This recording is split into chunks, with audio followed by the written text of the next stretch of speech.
Salam saudaraku yang dikasihi oleh Tuhan, selamat berjumpa dengan saya. Pada kesempatan ini saya ingin memberikan renungan firman Tuhan.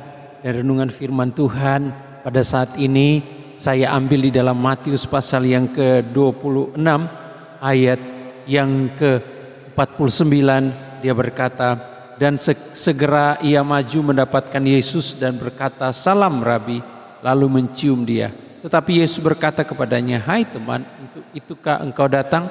Maka majulah mereka memegang Yesus dan menangkap Yesus. Saya ingin memberikan renungan dengan tema yaitu jangan hidup dalam kebohongan atau kemunafikan dengan Tuhan Yesus. Jangan hidup dalam kebohongan, jangan hidup dalam kemunafikan bersama dengan Tuhan Yesus. Banyak saat ini orang Kristen yang hidup dengan kebohongan kepada Yesus. Hidup dalam kemunafikan maksudnya apa? Maksudnya adalah seolah-olah ketika dia datang beribadah, dia mencintai Yesus, dia mengasihi Tuhan Yesus. Tapi dalam kenyataan, dalam praktik kehidupannya, dia menyakiti Tuhan Yesus, dia membohongi Tuhan Yesus. Dia mengkhianati Tuhan Yesus dengan cara apa? Dengan cara berbuat dosa. Dengan cara apa? Dengan cara menyakiti orang lain, kasar kepada orang lain. Masih hidup di dalam dosa, masih hidup di dalam keduniawian. Padahal kita sebagai orang yang percaya harus hidup berkenan kepada Tuhan. Tapi kelihatan kalau di gereja dia begitu sangat mencintai Tuhan Yesus, bahkan kalau menyanyi dia mengangkat tangan, bahkan kalau menyanyi dia bahkan menangis.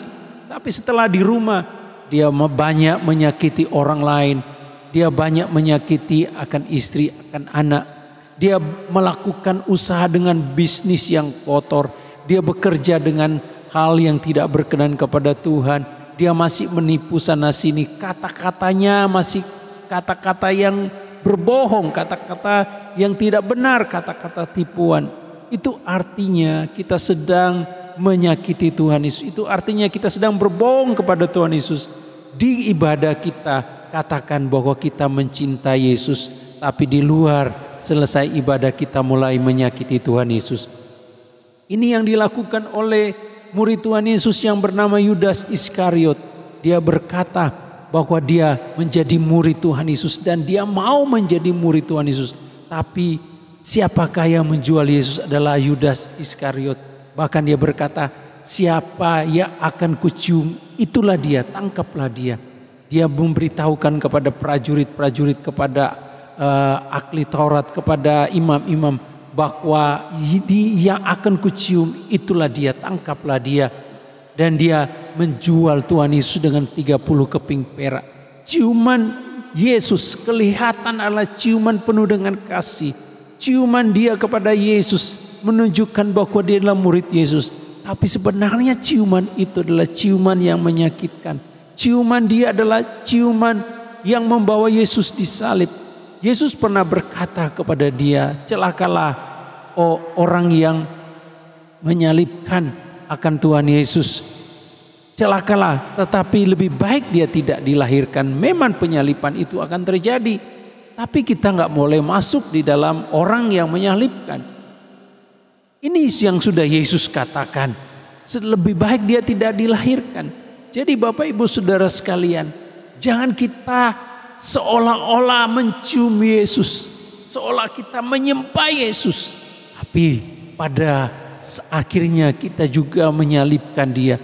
Pada akhirnya kita menjual dia. Apa penyebab daripada Yudas menjual Tuhan Yesus? Penyebab yang pertama adalah dia tidak mau mendengarkan suara Yesus. Padahal Yesus sudah berfirman kepada Yudas bahwa orang yang makan bersama-sama dengan aku, dialah yang akan menyerahkan Yesus ke dalam tangan orang-orang penyamun-penyamun dan juga kepada imam-imam kepala. Tetapi Petrus dan murid-murid yang lain berkata, "Bukan aku ya Tuhan," termasuk Yudas. Yudas berkata, "Bukan aku." Padahal Tuhan sudah berbicara kepada Yudas bahwa orang yang makan bersama-sama dengan aku, dialah yang akan menyerahkan. Tapi Yudas tidak mau. Tuhan sudah berbicara terus kepada dia, kepada Yudas, tetapi dia tidak mau mendengarkan suara Tuhan. Ketika kita keluar dari ibadah, maka ada suara Tuhan yang terus berbicara kepada kita. Ketika kita keluar pada waktu kita mau beribadah kepada Tuhan, keluar dari ibadah, maka suara Tuhan begitu jelas. Jangan nak melakukan akan hal ini, jangan nak melakukan dosa. Tapi kita mau terus oleh karena keinginan kita, oleh karena kenikmatan dosa yang kita rasakan secara kedagingan, kita tidak mau melakukan. Padahal Tuhan sudah berfirman, Tuhan sudah bersuara kepada kita, jangan lakukan, tapi kita tetap melakukan. Poin yang kedua adalah dia ingin memuaskan keinginannya untuk memuaskan akan kebutuhan keuangannya, sehingga dia menjual Tuhan Yesus dengan 30 keping perak. Akhirnya para imam kepala ahli Taurat itu menyetujui. Akhirnya Yesus dijual oleh muridnya sendiri dengan 30 keping perak, dengan tanda ciuman itu. Ciuman seolah-olah kelihatan itu mengasihi, tapi itu akan menyalibkan. Bapak ibu saudara sekalian yang dikasihi oleh Tuhan, jangan oleh karena untuk memenuhi kebutuhan kita menjual Tuhan Yesus. Jangan oleh karena sesuatu kebutuhan kita melakukan dosa. Jangan Bapak ibu saudara sekalian, kita melakukan dosa, kita hidup dalam dosa demi untuk kita mendapatkan memenuhi kebutuhan kita sehari-hari.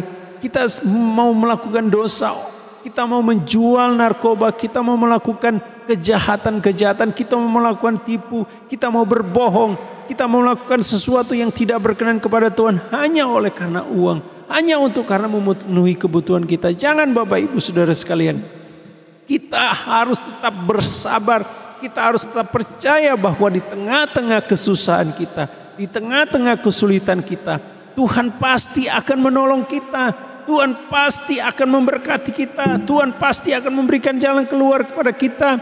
Jadi kita jangan ambil jalan pintas lalu kita melakukan hal-hal yang menyakiti hati Tuhan, seolah-olah kita masih menunjukkan diri sebagai seorang yang Kristen. Bahkan kita rajin beribadah, tapi dalam prakteknya kita mulai menjual Yesus. Kita melakukan bisnis yang kotor. Ya, kita masih melakukan pekerjaan yang kotor, yang tidak berkenan kepada Tuhan, yang tidak berkenan kepada hukum, tidak berkenan kepada orang lain. Kita masih berbohong, kita masih berdusta dan sebagainya. Kita masih hidup dalam perselingkuhan, kita masih hidup dalam perzinahan, kita masih hidup dalam pikiran-pikiran kotor, kita masih hidup dalam free sex, kita masih hidup dalam pornografi.